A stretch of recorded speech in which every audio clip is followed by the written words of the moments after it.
Okay, we are live. All right, good morning and welcome to the House Environment Committee. This morning, we're going to continue taking testimony on updating the bottle bill program. And we have Michael Noel from TOMRA joining us this morning. And now you could go ahead and introduce yourself and then share your screen. Great. Well, thanks for having me, Chair Sheldon, members of the committee. Great to be here. My name is Mike Noel. I'm a Public Affairs Director for TOMRA. I have a little bit of a presentation to share, might make it easier for everybody to follow along. And TOMRA is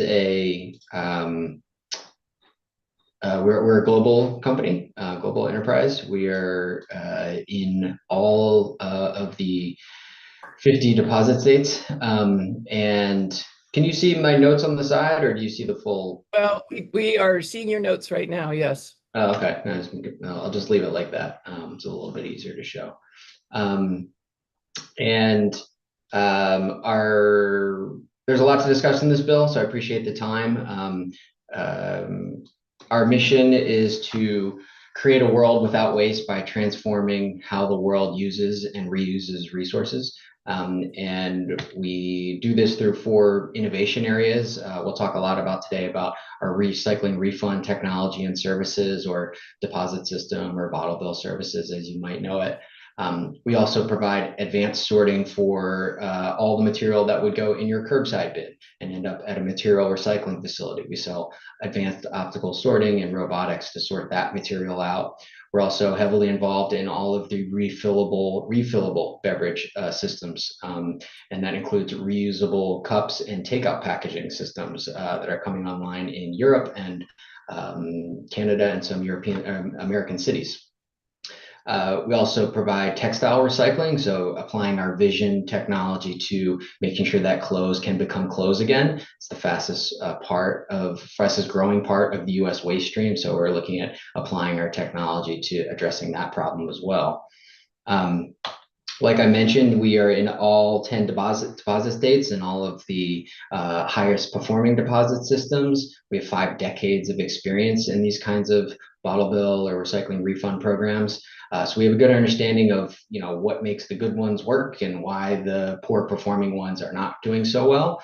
And in Vermont, we're active in every link of the deposit value chain. So if you go to a Shaw's, you may see a machine off to the side where you can put your can or bottle in, and you get your deposit money back. We provide those machines. We also provide service and maintenance for those machines.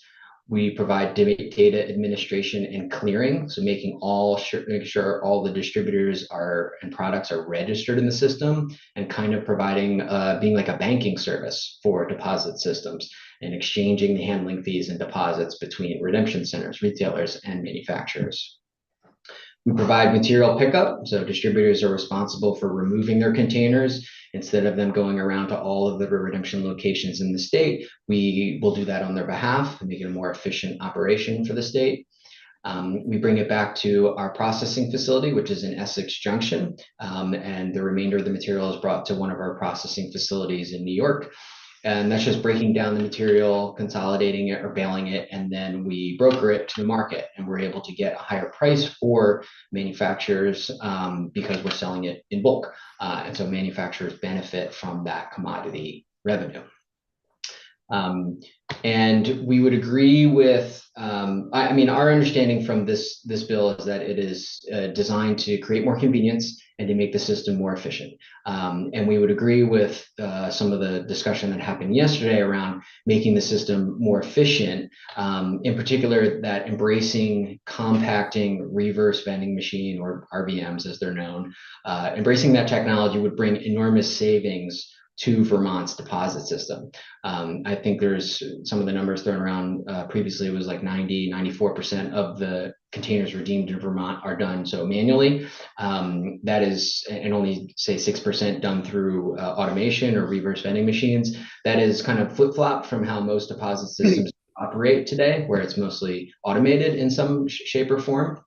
And what I'm sharing here is an analysis we did in New York recently, looking at, say, a medium volume redemption center that was handling all the containers manually, which is primarily how it's done in Vermont today, versus a medium volume redemption center that uses bulk RVM technology. So not where consumers are feeding them in one by one, but you can empty an entire bag in at once. It accepts all three material types and it's done automatically. This is the kind of savings that would be created not only at the redemption center level for the redemption center owner, but for the beverage manufacturers that are paying for the deposit system. So there's less storage needed at the collection point because the machines compact the containers, 13% savings there. There's less need to count every single container and understand all those complicated understandings of which brand goes where, which distributor's product goes where, 40% savings there. For the redemption center owner, there's a 37% savings on logistics, which is a major reason why manufacturers are interested in RVMs. You can fit just as many containers on one truck as you could uncompacted containers on 3 trucks. So that's less fuel, less diesel, less greenhouse gas emissions. There's less processing labor required because the containers have already been verified and counted at the point of redemption. 37% savings. And then there's savings on the clearing aspect because the RVM essentially initiates the billing process automatically. So this plus some of the benefits that are brought on by other digital technology is some of the things that Vermont has kind of missed out on up until this point, both for a lack of volume in the system. Less than half of containers sold in the state are eligible for a deposit. So there's really not a lot of volume going around. And then compared to other states, and a lack of vision. So we're hearing a lot of lack of certainty amongst redemption center owners now about, well, what do they really do in the system? This looks like a nice offer, but what are we really doing here in Vermont? When it comes to the bill itself, we do have some comments, and unfortunately we have some serious comments up front and then some more general comments. So first, we do kindly request that the focus of the bill remains on convenience and maintaining high recycling rates and not destroying our business. That's strong words, but I'm saying that because it is quite serious to us. So over several decades, we have established contracts with and have invested in relationships and contracts with hundreds of beverage companies across the state. And what we do is we make sure that they're in compliance and fulfilling those compliance responsibilities. So their containers are recycled, which is the wish of the legislature. So we make sure all these companies are registered in the system so the public and redemption centers and retailers can get their money back and are paid their handling fees. We make sure all of their containers are picked up. And we make sure all of their redeemed containers are recycled and that they receive a high price for their scrap value. So 2 years ago, when Maine did transition from a decentralized deposit system like Vermont's to one where it gives really all the power and influence to a single entity run by beverage companies, a PRO, that's what a PRO is. When Maine did that, they made considerations for the stakeholders and the businesses that were helping the system up until that point to make sure that they were promoting recycling and efficiency, but there were some considerations made for the businesses, TOMRA included. And so we would recommend some of those measures would be adopted in Vermont as well. Chief among those would be making sure beverage manufacturers should retain the right to select their own pickup provider. So today, a beverage manufacturer can choose if they want to work with TOMRA or if they want to work with another entity that comes to the state. At the moment, we are the main pickup provider, but that's just because the other pickup providers have assessed that there's not a lot of volume in Vermont, and so they must have decided they're going to go to Connecticut, where it's a 10-cent deposit. But this, nonetheless, we're not saying that the PRO or even manufacturers need to work with TOMRA. We're saying they should have the right to choose whether they should work with TOMRA or if they can get a quote from another pickup provider, rather than saying the PRO, it's the PRO's way or the highway. And so this would enable manufacturers to still have the freedom to choose their own vendor. And we're not saying that every redemption center, to create a situation where redemption centers are serviced by 3 or 4 different pickup agents, which is the way it does work in some other states. That would be stupid. What we're saying is the PRO can still coordinate so that each redemption location is picked up by one redemption provider, but each beverage manufacturer is entitled to their equivalent amount of material and to provide their own pickup vendor. So that's important. The second one would be to make sure beverage manufacturers should retain the right to their own recycled material. This recycled material, as you heard yesterday, has a value, and many beverage manufacturers either use that to offset any of their costs, or they have the right of first refusal, as it's known, where they can actually use that exact material and put it back into their beverage product. And that is an interest of the beverage industry, especially these days. So we would request that there would be some language in the bill that would codify that right for beverage companies. And by doing so, that would allow TOMR to continue to operate on a free market basis where we are handling most of the material at our processing facilities, and each beverage manufacturer can choose whether they want that material, want us to sell it on their behalf, or those two options.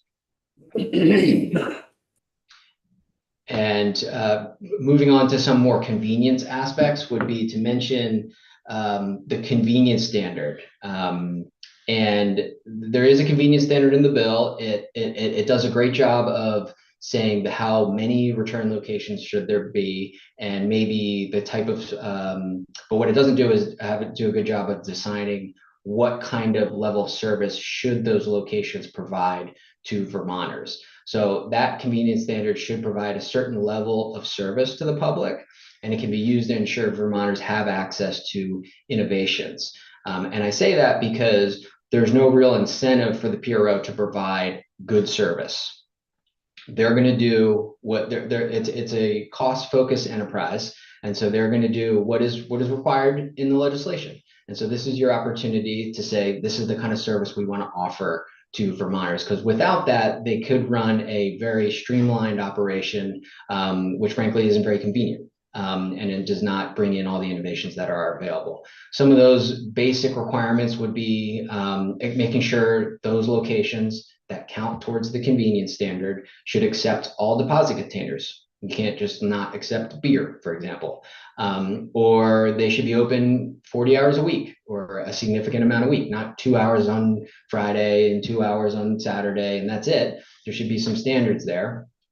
There should be an option to make sure that when the public shows up to return their containers, they can in fact do that. I'm showing a picture here of a bag drop location in Maine where a consumer shows up, the unmanned bag drop location is full. Sorry, you can't get your money back. I'm not picking on bag drop there. This happens at reverse vending machines when they're full and someone needs to come to empty it. There just needs to be a bit of a requirement for the PRO to make sure that they are picking up the bag drop locations reasonably well, and that they are and the public has an opportunity to get their money back. This is common in deposit system regulations. When an RVM goes down, it's still the retailer's responsibility to provide a deposit repayment. The middle one is about safety. This is one of our trucks showed up to a redemption center in New York. The redemption center, there's literally no criteria for where someone can set up a redemption center in New York.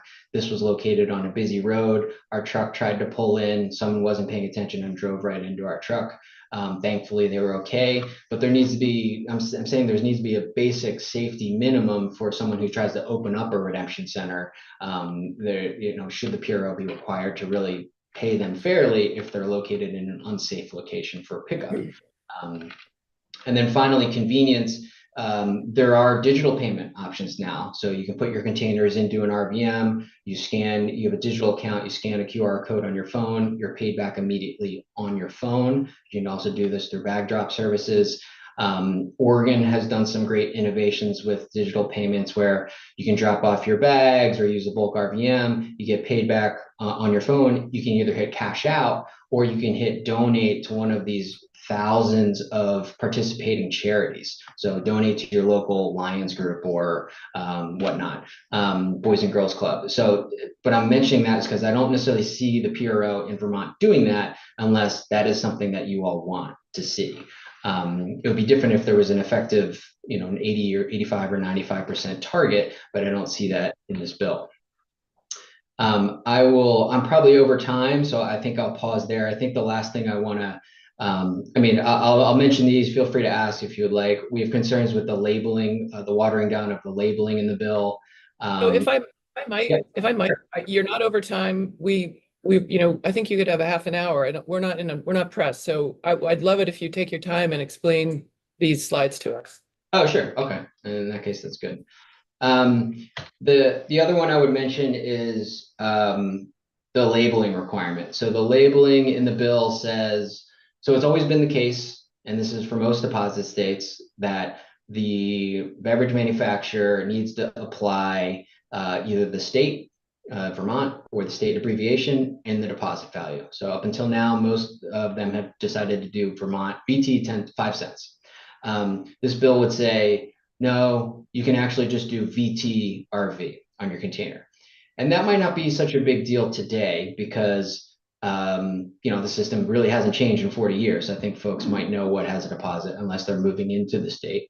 But this is particularly important if the state were ever to expand containers or ever to go to 10 cents, then it becomes a lot more important for the public to know what has a deposit, where they can get their money back or not. And the state has a fiduciary responsibility by adopting a deposit system and forcing the charge of a deposit on containers to make sure the public knows what is eligible for a deposit. So when they're like this person here is getting ready to, dispose of their containers or recycle them at home, they should know if they should put them in curbside, litter them, or throw them out, or bring them back, and they can get, oh, this is eligible for money. This has been a conversation in other states, and we would think that watering down the requirement is not helpful for the public. And if Vermont were to go to, let's say Vermont were to allow VTRV now, and then there would be a discussion sometime in the future about going to 10 cents, you're going to hear from the beverage industry that says, you said we could do VTRV. I invested millions in changing my containers. Now you're saying it's going to go to 10 cents. I'm going to need to invest millions more to change my labels again. So it's not really a wise move to water down the label at this point. There's been you can see I ran out of steam in terms of creating nice slides for you, but I just wanted to flag because there was some discussion about cross-border redemption. We see this bill as helping with that. If the beverage industry isn't going to apply state-specific barcodes or even deposit state-specific barcodes, which is the most effective way to address the issue, then some money, the California approach, which is some investment for the state to do enforcement, even basic enforcement of following a truck across the border every now and then and penalizing that person. We think that would go a long way, and that's what this bill does do. It has the PRO provide some basic enforcement funding for DEC to do that kind of work. And I think that definitely we would echo what the beverage industry said. Recently, these things cost money. We are asking the bill does ask the beverage industry to take on more responsibility, some more investment. There is an ROI for some of that, but yes, it is more cost than today. And so in so doing, the other high performing deposit systems have allowed the beverage industry or the PRO to reinvest the unredeemed deposits. Connecticut, for example, has given back up to 95% if the producers help to reach higher redemption rate targets. Oregon gives 100% of the unredeemed to the producers. I know that's a political discussion in Vermont, but it is a principle of high performing programs. And then we do see the beverage industry take a general interest in the deposit system at that point because they have a lot to lose. If you were to give all of the unredeemed to them, they respect that and they would want to provide a good program. At least that's our impression. And I guess I want to just showcase, I'm not going to show the video just because it's a 3-minute video. I don't know if we want to go there, but I just think it's worth mentioning 2 hours north of you. This is what the redemption centers look like. So in 2022, Quebec modernized their deposit program. Now they did a lot to it. They expanded, they went to 10 cents, but there's some features that are very similar to this bill, namely centralizing it under one producer responsibility organization. And they set a 90% redemption rate target with enforcement. And this is the kind of thing that they've created in response. A 90% target, first of all, it's entirely possible. I think there's 6 deposit systems in the world that reach above 90% every year. I could go on about what's going on in Europe related to that. And this is, but what it does is that target aligns the investment decisions of the PRO. So they're like, are we building a system for a 65% redemption rate target? Well, then we're going to provide this level of service, this number of return locations, and call it a day. If you want 90%, you really need to put in the effort to making it a popular program, convenient. You have a customer service aspect, you're responding to questions, things like that. So that's where Target fits in. I understand the political aspects here, but I'm just saying that if you an enforceable 90% redemption rate target would, or even 85% would fix a lot of these issues, and the PRO would kind of figure out ways to address it themselves. And I think I'll pause there. This hearing came up a bit quick, so I didn't have written testimony really yet, but I will provide some detailed written testimony, including some language edits, because there's a lot of aspects we would recommend tweaking a bit. Thank you for your testimony and for digging into the details, even if you don't feel like you covered everything. We look forward to hearing your full testimony then in writing or seeing it. Do members have questions? Representative North. Yeah, just a quick question. You mentioned that offering the unredeemed value or the escheat value to the PRO was an advantage, but wouldn't that incentivize non-redemption recycling of otherwise deposited containers? Yes, but that's why you pair that measure, why other deposit systems have paired that measure with an enforceable redemption rate target. So you set the target to define what is the goal for this PRO to reach. 90%, 85% of all deposit containers need to be redeemed, or there's some sort of enforcement mechanism that happens to the PRO. And in return, you give them the unredeemed to make the investments that arguably are necessary to reach those targets. Okay, thank you. Representative Austin. Yeah. Are you in Oregon? Tomra operates in Oregon. I am currently in Connecticut. Oh, no, I know, but it was Tomra, sorry. Oh, okay, because I didn't see that on the list of states. Can you talk a little bit more about how manufacturers and distributors maintain ownership over the manufacturer, or did distributors share of the beverage containers redeemed? How does that happen? So if a container is redeemed in the deposit system, that is now the property of that beverage manufacturer or beverage distributor. We, as their service provider, pick it up from the redemption center, bring it to our processing facility, and then we ask the manufacturer, what do you want us to do with it? Do you want us to sell it on your behalf? Or would you like the actual material back from the recycler so you can put it back into your containers? In a lot of cases, if it's a smaller manufacturer, we may say, we will sell it, and then we can use it to credit against your pickup costs or your deposit system costs, or you can have the revenue directly yourself. So it's the manufacturers who are paying you? They're paying us to pick up the containers, and then when we sell it to a manufacturer, sell it to a recycler, the recycler pays us for that material, but that material ownership, say 1 can of Coke, that's Coke's That's Coke's dollar, say, for example, for that can. So we would give that dollar to Coke, or we would credit it against their pickup cost. How much is a can worth? An aluminum can? I don't know if, I mean, the aluminum values are quite high these days. I want to say it's like $1 a ton, but don't quote me on that. I can get an answer if you'd like it. Yeah, I'd be curious.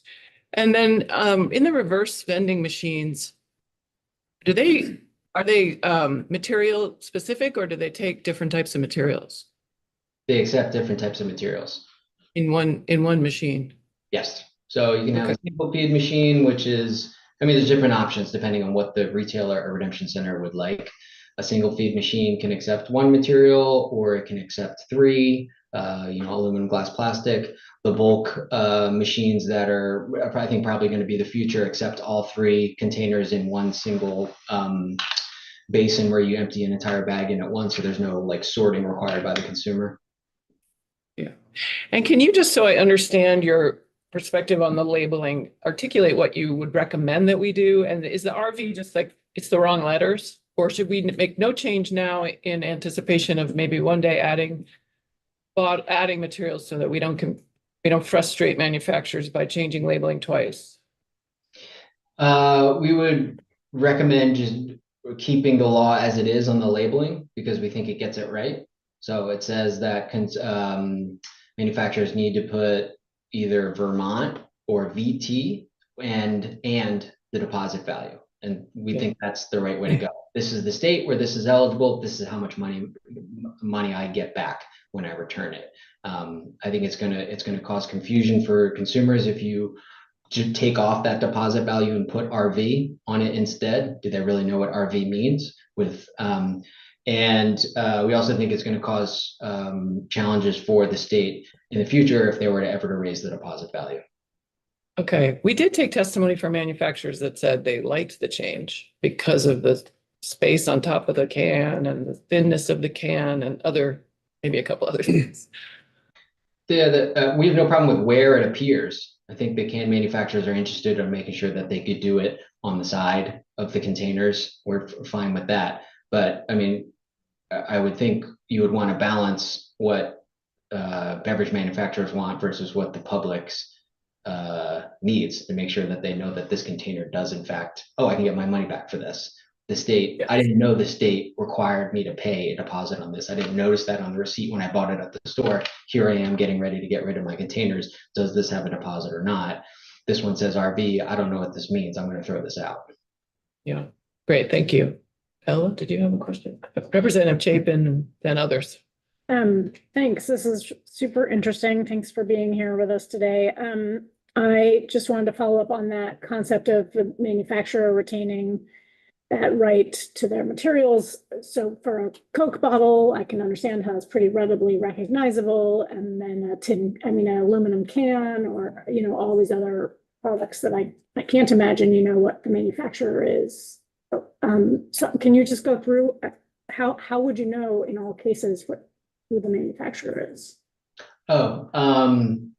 Okay. So in terms of making sure that a manufacturer has the right to their material or their commodity value. So that you're asking about how we verify that a container that is redeemed is tied to a given distributor. Yes. Yes. So at a manual, that's done either manually or automatically. Roughly 90% of the volume in Vermont is done so manually. So it shows up to a redemption center. The worker will literally identify the brand, and they have this big book that says, okay, this Coca-Cola or my beer brand is sold by Greg's distributor. So now I'm going to sort that container into a bag over here.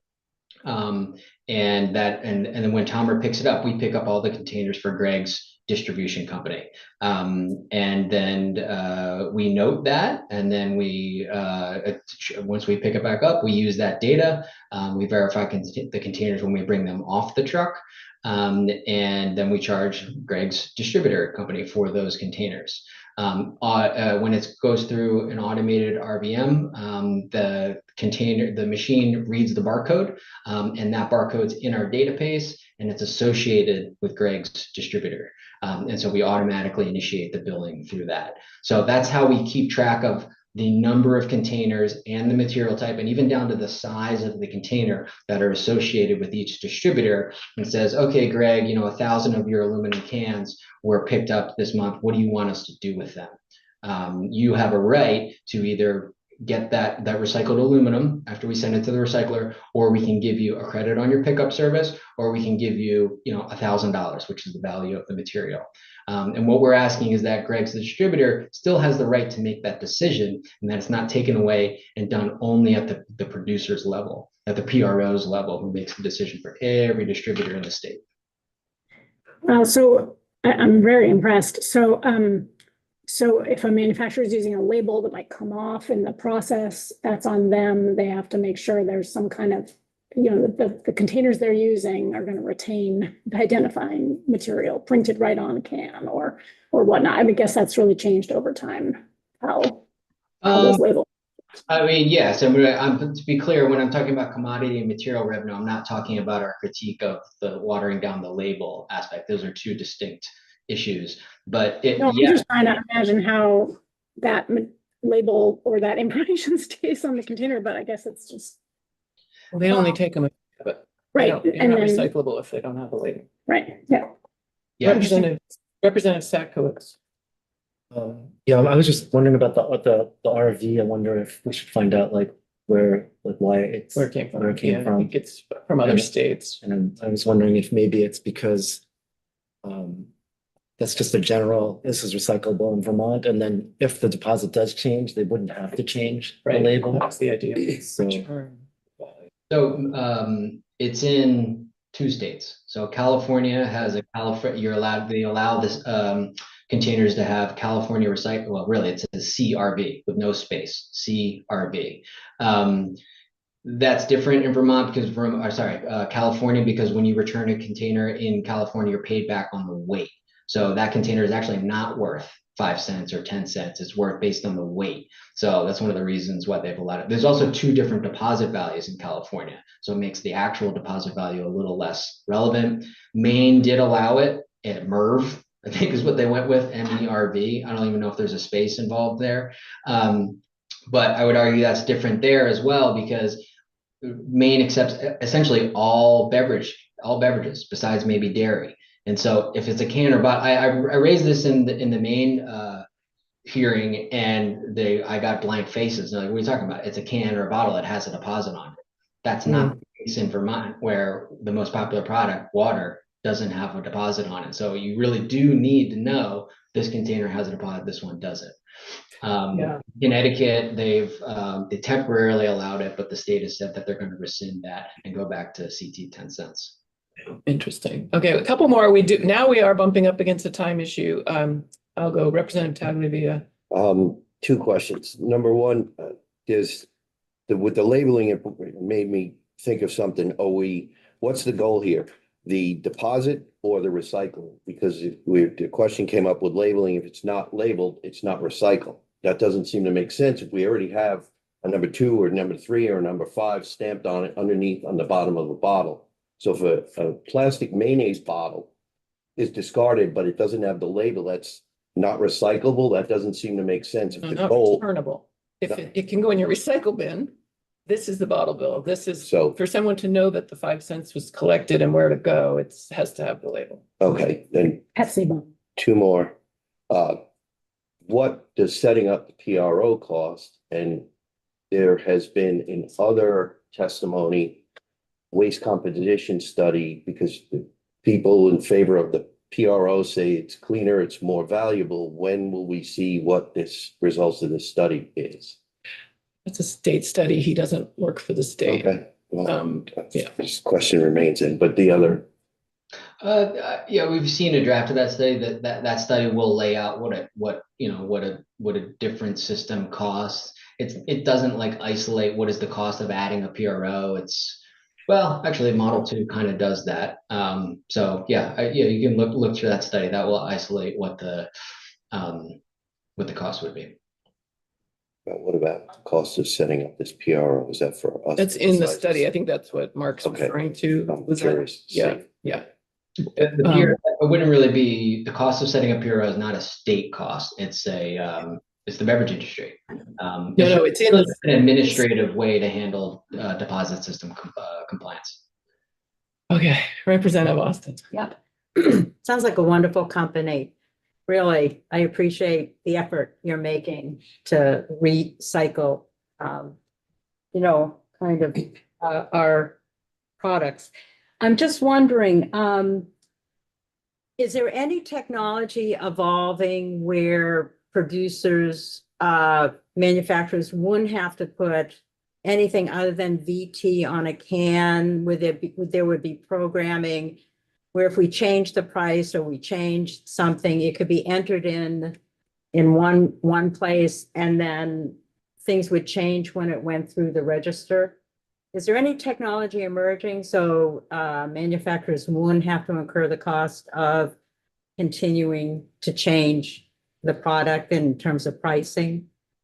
Yeah, there's been some look into that. I want to say like Serbia has done some actual research into that. My understanding is that it got tied up in concerns about fraud, like where does that container go, who gets their money back, and cost.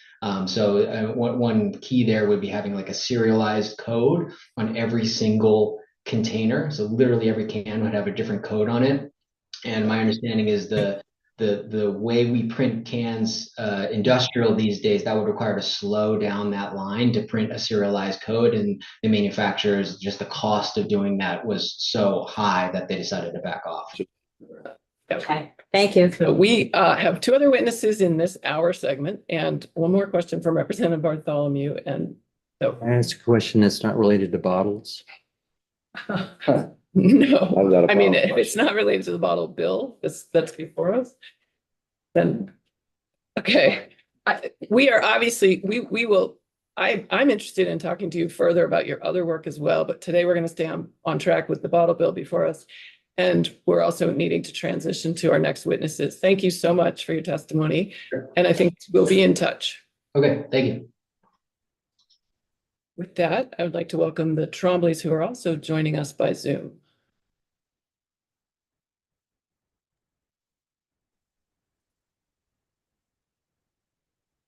Hello. Good morning. Good morning. I have one thing to say first. I was listening to Mike's testimony, and we get paid right now currently $1.05 a pound for scrap. Excuse me, would you mind introducing yourselves and telling the public watching kind of who you are? Good morning, members of the Committee on Environment and Energy. My name is Jacob Trombley, and this is my wife, Kimberly. We own 4 redemption centers across the state of Vermont. Last year, we processed 5% of Vermont's used beverage containers, roughly 16 million. I'm here to ensure that the PRO strengthens redemption centers and does not cut us out. Let me give you some background on myself. I've been around redemption my entire life. My father owned a gas station convenience store with a redemption center attached. When my father first started his redemption center, the distributors were the ones picking up the used containers their companies produced. As far as I can tell, the redemption center's point of view, the only difference between the two is that TOMRA is more efficient. But the reason I bring this up is because this bill sounds a lot like going back to how it used to be. What was the original reason for the change in the distributors handling their own waste then to now?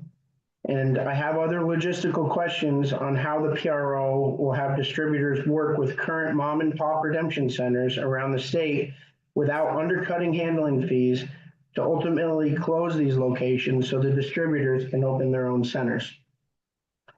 The heart of this bill is all about creating and running a PRO to take charge of the bottle bill's future.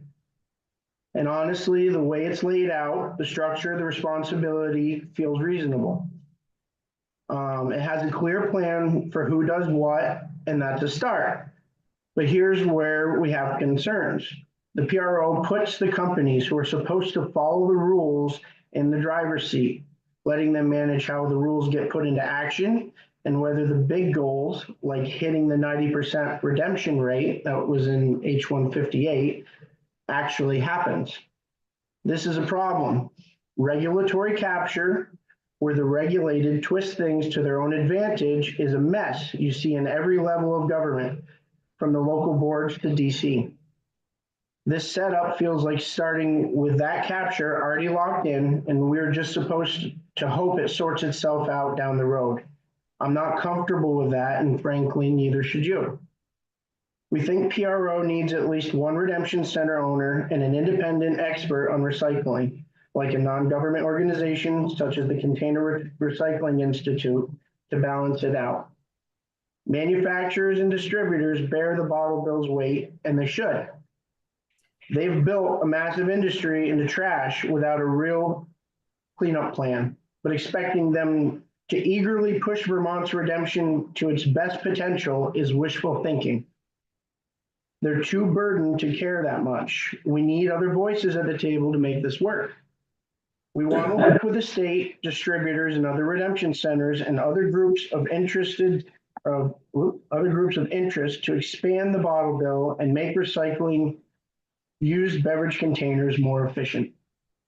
As a side note, John Langus from Putney Road in Brattleboro made some very compelling statements yesterday, and we support their take on this bill as well. And we will take questions. Great. Thank you. Do members have questions for the Trombleys? Can you tell us a little bit more about your businesses? Where are your 4 redemption centers? We own a redemption in Virgins, Springfield, Bradford, and White River. And we used to own one in Heinsberg, Vermont, which we ended up closing. And can you tell us how many people work for you? Currently 8, So maybe 8. about 3, maybe 4 years, it was about 3-4 years ago, right before the pandemic, and shortly into it, we had 4 FTEs at Springfield with like maybe a 0.5 during the summer. We had an additional 2 at the other 3 redemption centers, and Heinsberg was working towards probably another 2 FTE. Getting that one kind of started, we only had it open for about 2 years. So we started with 1 full-timer, and it probably would have ended up being about 2. So that would have been a total of, that would have been 4, 5, 6, 7, 8, 9, 10, yeah, about 12. And then that's in addition to my husband and I, who, you know, I do all the books, and then he does kind of some of that physical pickup and management. Yeah. And can you tell us, how do you contemplate, or do you currently use any technology at your centers, or what would it take to get you to invest in that? I'm really happy you brought that up. My husband can speak to that because he's been having conversations with Tomra and some other independent companies that make these machines to kind of. We currently have one machine that we utilize in Virgins, and all it does is it counts really fast. It has multiple lanes. You dump the bag in, but the employee has to physically look and be like, oh, that's a water bottle, not redeemable. That's a tea, not redeemable. That's a wine bottle, not redeemable. They have to pick out that source out of the stream, and then it runs through the conveyor. It's counted, you know, it just has lasers that counts it, dumps it into just a tote, and then we have to dump it into another receptacle and sort it. That's the only bit of machines that we have. I've been talking with Tomra, and I'm trying to figure out a way to get E100s, which is the machine that I've always wanted, and it makes sense. I think last time with H-158, the messaging was wrong, and redemption centers across the state thought we couldn't handle the volume because of the space issue.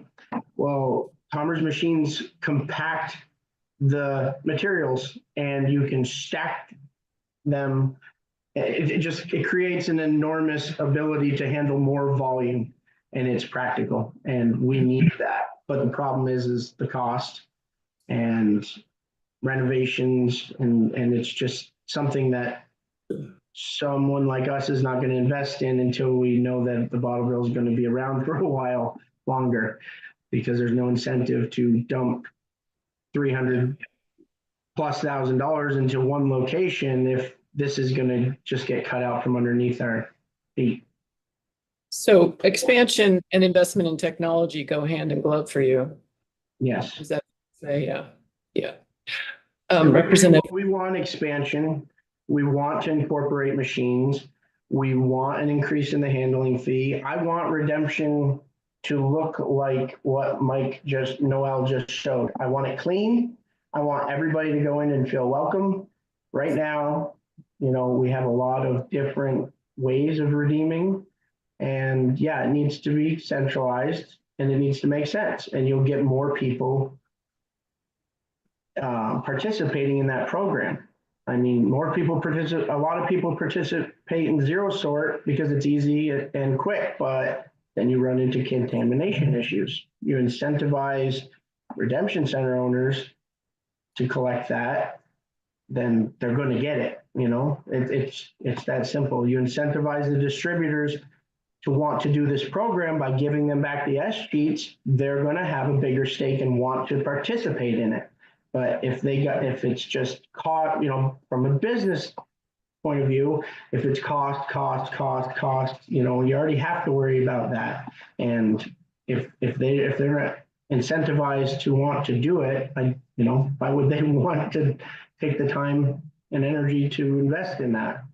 So I'll be honest, we're getting to a point, back to my point of the labor, is we're getting to a point where the labor costs, because we can't hire anybody, just because we can't be competitive with pay, and then also just the labor market itself, finding an individual who wants to do this job is difficult. That shrinking down, and we don't have a space issue. There might be a handful of redemption centers that have a space issue. They're few and far between. The issue is just actually physically taking care of those materials. And this machine that he's been looking into kind of does that. I think that the price tag on it is just a little out of reach. So like my husband was just saying, we don't need the whole thing covered. We just need to get to a point where the benefits are going to outweigh, the cons. And I think that we're getting to that point, and I think that some regulation change would help us with knowing that we are going to either have an increase in handling fee or just know that there's not going to be significant changes, because this bill, one of my initial concerns is that the PRO will be managed by the distributors, and eventually what's going to happen is they're going to push out, say, the mom and pop shops like us. I'm not going to spend $300,000 on a machine if I'm potentially not going to have the same profit margins in, say, 5 or 8 years. And say I got a loan for this machine, it would be a 5 to 10-year loan. Those are just logistics that there seems to be a lot of change coming. And so that is a concern that we have. I mean, we only cover 46% of all UBCs sold in the state of Vermont. And I think redemption needs to handle the UBCs, and zero sort needs to handle the other recycling. They need to be separate streams. Redemption captures a cleaner product for it to be in a closed loop system, for it to turn back into another container, which has value. yes, a couple more questions. Do members have questions? Sakowitz and then Taglivia. Yeah, I heard your concerns about the regulatory capture and in terms of setting up the PRO, and I'm wondering are there changes in this version of the bottle bill from the one that we passed last time in that regard that are new concerns for you, or did we just miss something last time that we should have picked up on? Are you talking about when there was the change where the SG money went to the Clean Water Fund, or are you talking about when Is that the, Expansion and adding or more. are you Well, talking about that didn't go through? Last year's bill. Last, 158. We didn't, I don't recall Yes. hearing concerns about how the PRO is set up in last year's bill. So I'm wondering if there's differences in this year's bill that are driving your concerns. I think last year, well, I think this bill really only is talking about, I briefly went through it. He read more in depth on it. So it's mainly about the PRO, and I think there was a change to the handling fee 5 cents for things that aren't commingled. per store. Yeah, Sorts. I think that those were the only two things in this bill. Is that correct? Like just broad topics, right? Well, you were concerned about the PRO being able to, drive you out of business at some point in the future. That you're worried that the PRO might have that ability, depending upon how we set it up. But I don't recall hearing those concerns the last time we talked about the bottle bill in the previous session. And so It wasn't I'm a wondering if PRO, something, it was an something EPR. changed. Yeah, sorry? I can't remember too much about the last one, but this one right here, if, again, like he said, we don't necessarily have concerns of a PRO being set up as long as the current redemption centers that are operating have voice in how they are going to either manage the handling fees, because if they get rid of the handling fees, as stated in legislation, like how it's stated and laid out right now, if those are able to change to whatever they think is an adequate compensation, that is my biggest concern. It's a change. Yeah, that's the, yeah. Representative Tagliavia. I just wanted to ask if his beginning statement, if you would email it, so. Oh, have you submitted your written testimony? And if not, would you be willing Yes, to do we'll that? yeah. submit it. Thank you. Thank you. All right. Thanks so much for joining us and sharing your perspective. Can I just give a shout out? Yes, you may. Thank you, Madam Chair. So I'm representative from Springfield, and Kimberly, we've met before. I've come down and witnessed your operation, and I just want, on behalf of our citizens, thank you for your efforts down there. Being the only redemption center now in town, I know you provide a good service, and thank you for that. I'm really glad you brought that up. Thank you so much. The road closure that we're gonna have in the next few days for 40 days isn't gonna help that, by the way. Understood. I'll put my select board hat on. No, we're not putting that on right now. You'll take that up in Springfield. Thank you. Thanks again for joining us. Thank for you. your time. All right, we have one more witness on this, Lauren Hurl.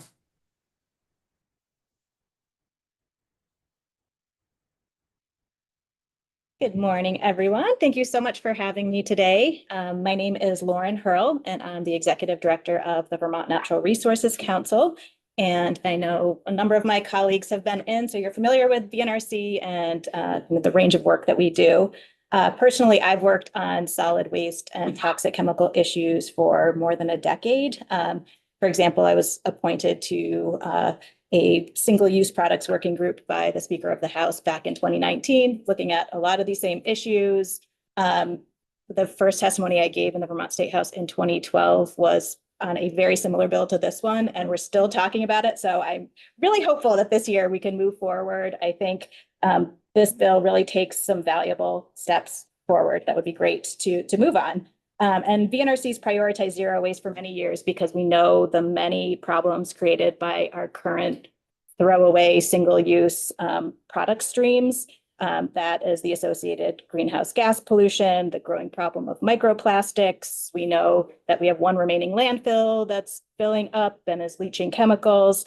So a whole host of reasons why we really have prioritized zero waste and what kinds of systems can we move to reduce the amount that we're just throwing away every year.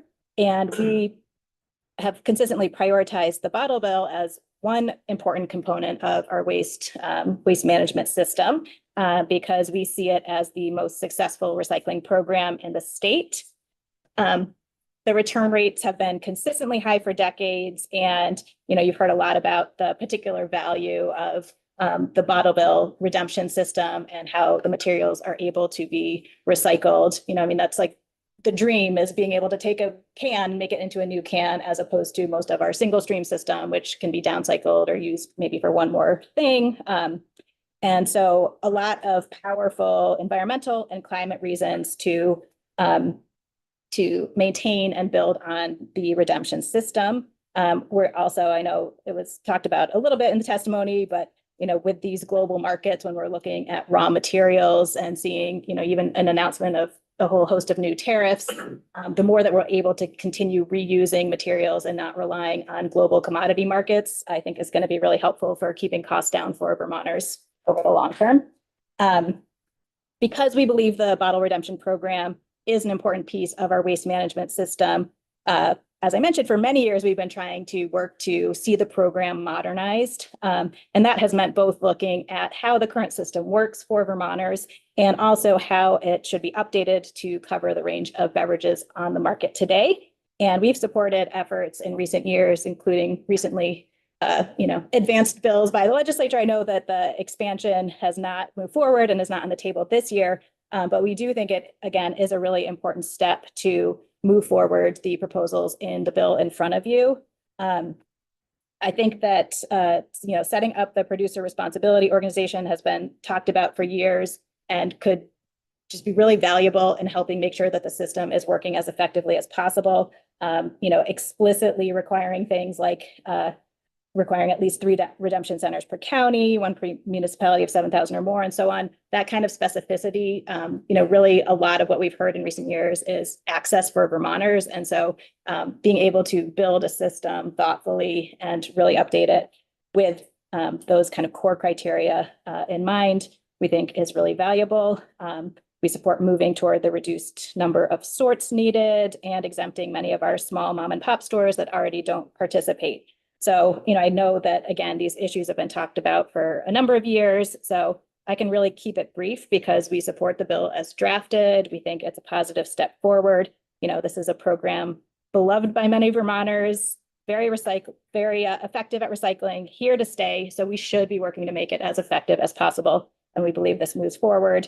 I know there's been a few ideas brought up today. I'm happy to answer questions, but I think I'll just leave it there because we support the bill and hope you all will move it. Thanks for your testimony. I'm just curious if you have thoughts. We've heard now from 2 different redemption centers the suggestion that they have a seat at the table at the PRO, and then also an informed NGO would also have a seat at the table. Do you have thoughts on that?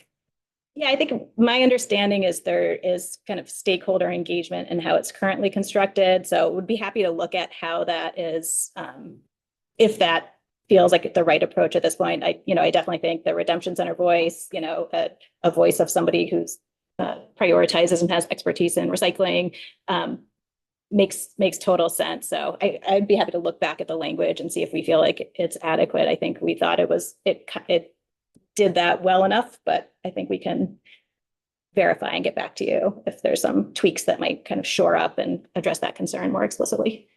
Do you have a sense of you all polled your members or remembering, I know there've been surveys done about Vermonters' support for the bottle bill. You mentioned it's strong. I know it's very strong, but I don't know. It's like mom and apple pie. It actually blows me away when we've done polls and stuff. It's been, I don't know if you know the most recent, but like this is probably very outdated because I've just been working on this for so long, but there were times it was 90% Vermonter support, just overwhelming support. And it's something that, when we do events or send out materials to our thousands of members across the state, we just get this just very positive, glowing response from people. They just love this program. It's very interesting. I mean, I think part of it is cultural too. I know, here in Montpelier where I live, we've got this woman who posts on Front Porch Forum. She helps make her living. She's kind of, on the edge, but she goes around and people just put out their bottles and cans. She comes and takes them, gets the money from it. And it's just a way you can support community members. A lot of charities rely on it. So, it goes beyond just being a recycling program that people understand works to recycle. It's also kind of part of our culture at this point. Representative Austin. I'm just wondering if you have, this is a little just really quick, if you have anything with all, Witnesses waiting. with all the states and all, you know, the states, I'm curious what the states that don't have any kind of recycling or, waste, you know, that they just throw away it, put it in a dump, like what the cost, what the emissions are, what happens to that waste. There's, So you don't need to. Yeah. answer, I'm just wondering. I if you could, have we could definitely submit for the record. There's some really good analyses of how recycling and, I mean, there's some specific to the bottle bill, but even just recycling in general, like when you look at like start to finish from extraction of raw materials to end of life, like there's a huge amount of data around how much recycling saves greenhouse gas emissions and, all the associated things. If you have to go out and get, raw, it's fossil fuel as plastic and, all the different materials that go into our bottles and cans. Thank I you. also think there's at least two witnesses who brought us that information. Mhm. I think Paul Burns brought us some of that, and then also Susan Collins brought us that. Yeah, I'm just looking at other states, I just want to see who's not doing Because I this. think it's in those other presentations Okay. as well. Yeah, okay. Representative Tagliavia. How many states, do you know how many states have gotten away from a bottle bill? You have any idea? The only example that I know of was Delaware had a bottle bill. The way they had set up their program was very different from Vermont, and it wasn't nearly as successful. I think they had like a 50% redemption rate, and this is like really many years ago. But they had moved to a more of a like all materials kind of PRO-ish type of thing. The system has not proved very successful. Their recycling rates are low. So they were trying something different and it has not been a rousing success. I similarly could, there were some good analyses of that. I'd be happy to. So recycling rates after they got rid of their bottle bill, you're saying the recycle rates dropped? Yes. All right, thanks again for your testimony. Thank you. Appreciate it. Members, we're going to shift gears to Fish and Wildlife Bill after a 5-minute break. Great.